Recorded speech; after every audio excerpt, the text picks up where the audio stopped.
ओम शांति। 28 फरवरी। अव्यक्त बाप दादा के महावाक्य हैं, बहुत गुह्य, और हम सभी इन पे चिंतन करके एक ही बात पे है मुरली, उसको धारण करेंगे।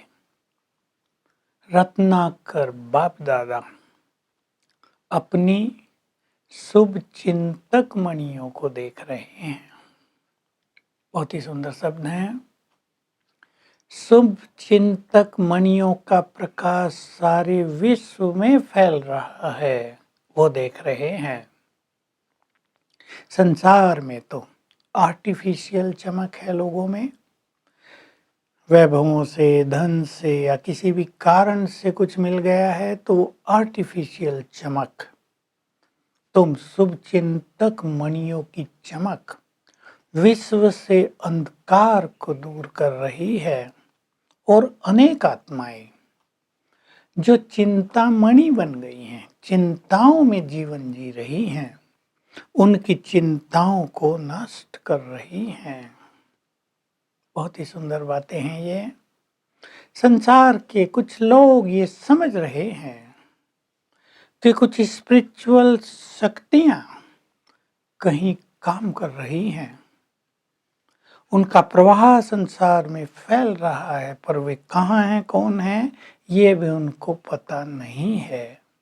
धीरे धीरे ये पता चलता जाएगा। तो तुम सभी शुभ चिंतक आत्माएं हो, मणियां अर्थात आत्माएं। तुम्हारे शुभ चिंतक स्थिति का प्रभाव हर व्यक्ति पर पड़ता है। शुभ चिंतक, इसका अर्थ है दूसरों के प्रति शुभ भावनाएं रखना। शुभ चिंतक वही बन सकते हैं जो सदा शुभ चिंतन में रहते हों। सुंदर चिंतन, ज्ञान का चिंतन।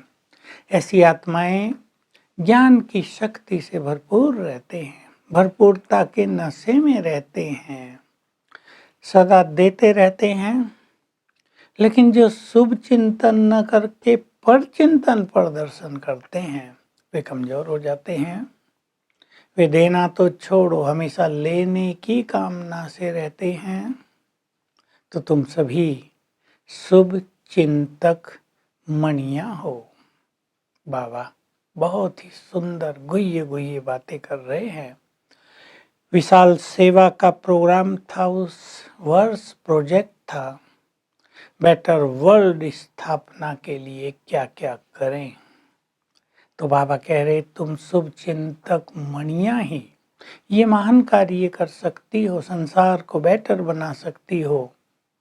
बाकी संसार के जो लोग हैं, नेताएं हैं या और जिम्मेदार लोग हैं, वे तो निराश हो गए हैं, उमंग उत्साह खत्म हो गई है। वे तो सोचते हैं इस संसार को सुखी संसार, एक बेटर वर्ल्ड बनाया नहीं जा सकता। लेकिन तुम शुभ चिंतक मणियां, उनमें आशाओं के दीप जलाने वाली हो, उन्हें बताने वाले हो कि बेटर वर्ल्ड कैसे आएगा। अब बाबा टर्न कर रहे हैं इस सेवा के लिए कि सेवा की सफलता का आधार भी शुभ चिंतक होना है। हर आत्मा के प्रति शुभ चिंतक बन जाओ, हर एक को कार्य में सहयोगी बना दो। पास्ट को भूल कर वर्तमान में सबको सहयोगी बनाओ। चाहे कोई बीमार हो, अस्वस्थ हो, बूढ़ा हो, बिल्कुल योग्यता न हो उसमें कुछ भी, उसको भी इस कार्य में सहयोगी बनाना। तो जहाँ शुभ चिंतक स्थिति होती है, वहाँ स्नेह रहता है, सबका प्यार रहता है ऐसी आत्माओं से। और जहाँ स्नेह रहता है, वहाँ सहयोग स्वतः ही रहता है।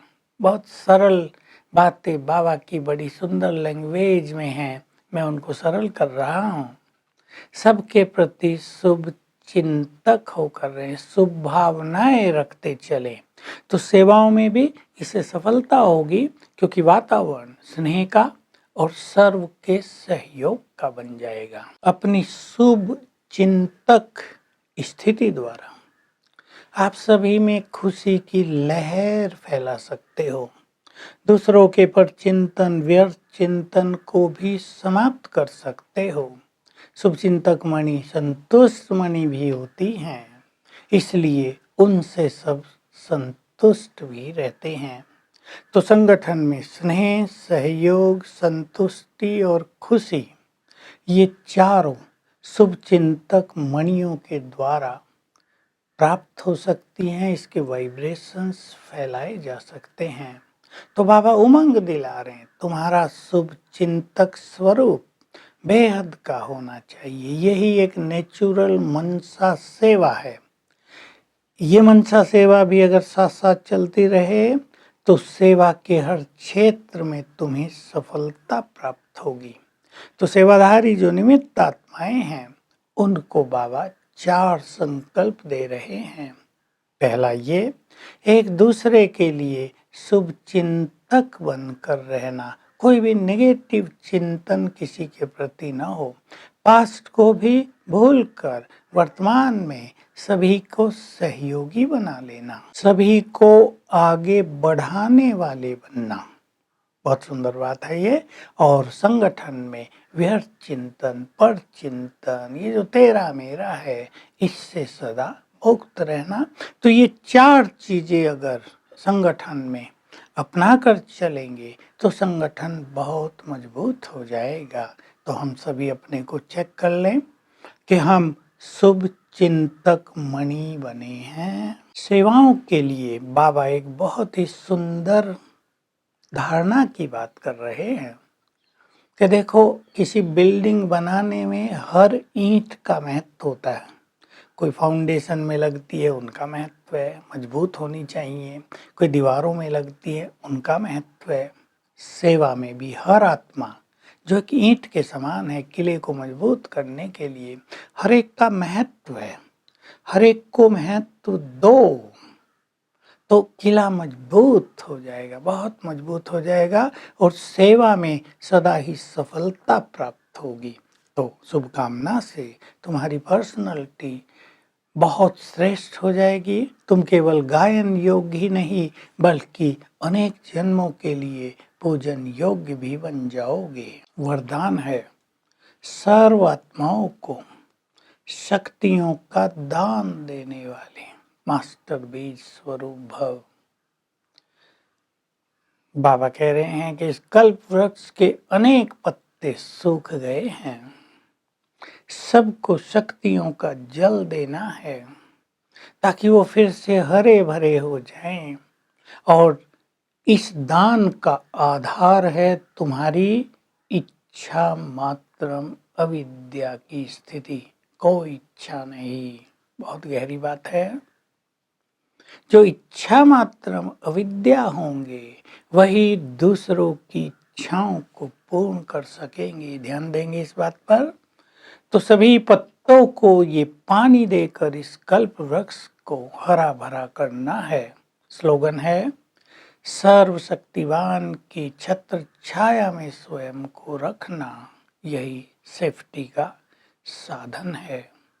आज हम सूक्ष्म रूप से चेक करेंगे अपने को, और अपने को मस्तक में बैठी हुई चैतन्य चमकती हुई मणि देखेंगे। बहुत चमकदार, मैं सच्ची रियल चैतन्य मणि हूँ।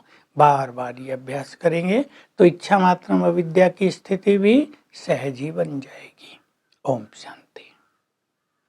To watch Peace of Mind channel videos on YouTube, subscribe us on youtube.com/tvpeaceofmind. Just a click for a peaceful life.